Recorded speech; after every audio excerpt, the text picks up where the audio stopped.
अस्सलाम वालेकुम everyone, this is माही। उम्मीद है कि तुम लोग बिल्कुल ठीक ठाक होगे। आज है day 1 of my brothers wedding which is mehndi. Mehndi के लिए जो मैंने ड्रेस स्टिच करवाया उसको बनाने में बहुत स्यापा डला था। ड्रेस की पूरी स्टोरी बताने से पहले हम लोग मेकअप कर लेते हैं क्योंकि टाइम बिल्कुल भी नहीं है।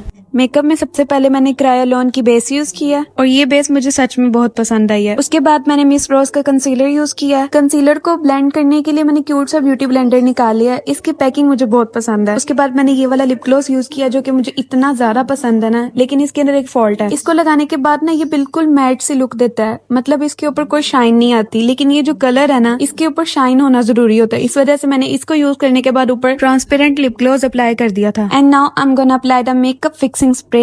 ये भी मैं फर्स्ट टाइम यूज कर रही हूँ और ये भी अच्छा था।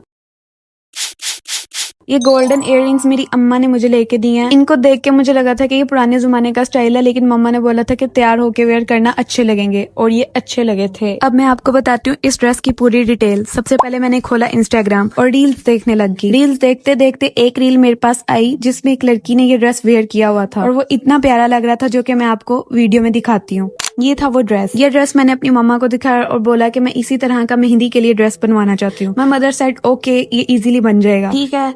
अब मुझे कपड़े का इतना नहीं पता कि कपड़ा कौन सा यूज हुआ है, किस तरह का। मेरी अम्मा को पता था, लेकिन उन्होंने वीडियो में इतने गौर से कपड़ा नहीं देखा था। जब हम कपड़ा लेने गए तो मेरी मामा ने जो कपड़ा चूज किया था वो इस वीडियो वाले कपड़े से मैच नहीं होता था। अनफॉर्चुनेटली से जिस मोबाइल पे ये वीडियो थी वो हम साथ नहीं लेके गए थे। चलो कपड़ा चेंज हो गया। आगे मैं बताती हूँ कि इसका दुपट्टा कैसे बनवाया था। सबसे पहले हम लोगों ने दुपट्टे वाली दुकान से प्यारा सा दुपट्टा सिलेक्ट किया। वो सारा व्हाइट कलर का था, उसको हम लोगों ने पिंक कलर करवाया। देन उसके ऊपर हम लोगों ने किरन लगवाई, जिससे इस दुपट्टे की लुक बहुत प्यारी आई थी। अब चलते हैं हम अपने ड्रेस की तरफ, जिसको स्टिच होने के लिए जाना था। ठीक है, जब हम दर्जन के पास गए, हमने दर्जन को वीडियो दिखाई कि इस तरह का स्टिच करना है, तो उसने बोला कि आपका कपड़ा चेंज है, ये कपड़े में स्टिच नहीं होगा, इस तरह का ड्रेस। अब मामा ने दर्जन को बोला जैसे वीडियो में ड्रेस दिखाया गया अब वैसा ही इस कपड़े में बनवा दे। अब दर्जन ने कहा ठीक है मैं बना देती हूँ। दर्जन को वीडियो से उस गरारे की समझ नहीं आई। हमने उनको बोला था कि कलियों वाला बनाना है, उन्होंने बिल्कुल सीधा गरारा बना दिया और सामने की तरफ जोड़ भी डाल दिया, जो कि इतना बुरा लग रहा था। फिर दोबारा से उसको स्टिच करवाया, उसको कलियों वाला गरारा बनवाया। ड्रेस का बताते बताते हमारी मेहंदी भी खत्म हो गई है। अब मैं जो मेहंदी से दाल चावल आए थे वो खाने लगी थी, जो कि बहुत मजे के बने थे, और साथ में मेरी अम्मा का फेवरेट ड्रामा देखेंगे और रेस्ट करेंगे क्योंकि सुबह बारात है।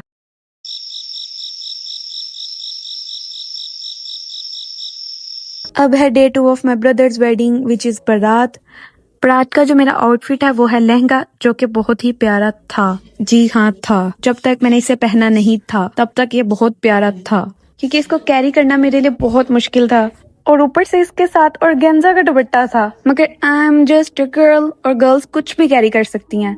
मैंने औरत समाज की नाक नहीं कटवाई, इस ड्रेस को कैरी करके छोड़ा।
ये है मेरी अम्मा और उनके सारे भाई।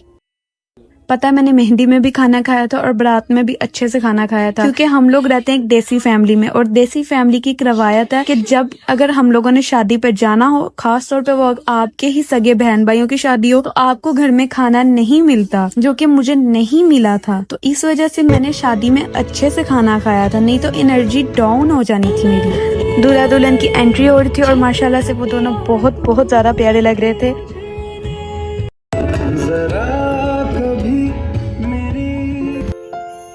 फिर हुई दूध पिलाई की रस्म।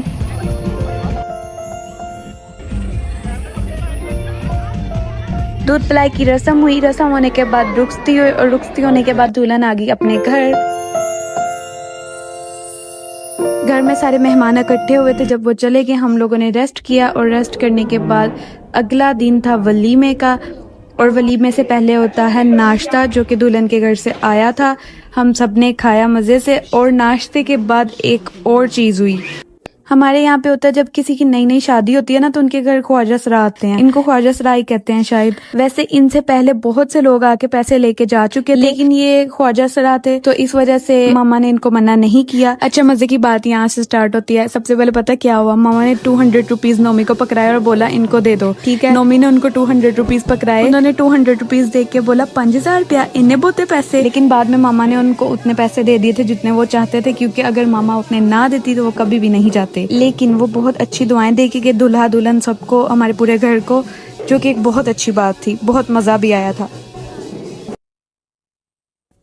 जैसा कि आप लोग जानते हैं कल थी बारात, तो इसका मतलब आज होगा वलीमा। और वलीमे पे मैंने क्या पहनना था, गेस करो। साड़ी।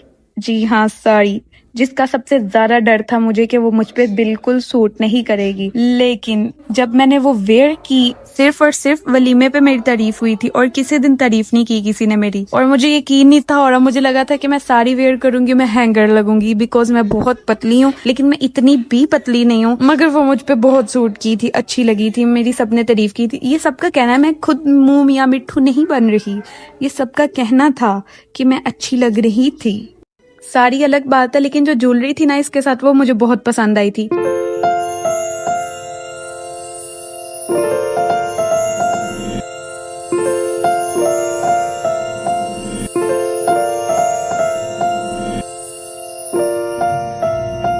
ये रहे हमारे प्यारे दुल्हा दुल्हन, जो कि बहुत बहुत ज्यादा प्यारे लग रहे थे। इसके बाद मेरी फ्रेंड्स ने मुझे दी थी सलामी। ये वही दोस्त हैं जिनके साथ मिलके मैं 100-200 इकट्ठे करके चिप्स खाती थी, और इन लोगों ने मुझे सलामी दी मेरे भाई के लिए। बहुत बहुत शुक्रिया तुम लोगों का। अब इसके बाद जो थी हमारी रस्म रहती थी एक, जो कि गोडा पकड़ाई की रस्म थी। और उस रस्म में मेरे भाई ने क्या ब्लंडर मारा। मेरे भाई को नहीं पता था कि ये रस्म कैसे करते हैं। उसे मामा ने बताया था, पता नहीं किसने बताया था, कि 10,000 दोगे तो 20,000 मिलेगा। सिर्फ उसने यही लाइन सुनी कि 10,000 दोगे तो 20,000 मिलेगा। सिर्फ किसी ने एग्जाम्पल देने के लिए उसको ये समझाया था कि 10,000 दोगे तो 20,000 मिलेगा। लेकिन उसने अपने दिमाग में डाल लिया कि देना ही 10,000 है तो 20,000 मिलेगा। अगर वो ज्यादा पैसे दे देता तो उसे ज्यादा पैसे मिलते। मगर देखो, जहाँ पे अक्ल का काटा हो, अक्ल ना होए तो मोजा ही मोजा। ये मेरा डायलॉग मैं ज्यादातर बोलती हूँ, अक्ल ना होए तो मोजा ही मोजा। और मेरा भाई उस वक्त मोजो में था, उसने 10,000 दिए, और उसको तब भी समझ नहीं आई कि क्या करना है। बाय द वे, गोडा पकड़ाई की रस्म खत्म होगी। अब मैं वो सारा सामान समेटूंगी जिसको मैंने तैयार होने के बाद बोला था कि जब शादी से आऊंगी तब समेटूंगी, और अब मुझे हड़हरामी पड़ गई है। लेकिन मैं इसको साफ जरूर करूंगी। मिलते हैं अपने नेक्स्ट व्लॉग में। उम्मीद है कि आपको मेरी वीडियो अच्छी लगी होगी। अगर अच्छी लगी है तो लाइक शेयर सब्सक्राइब कर दो। Take care, bye bye.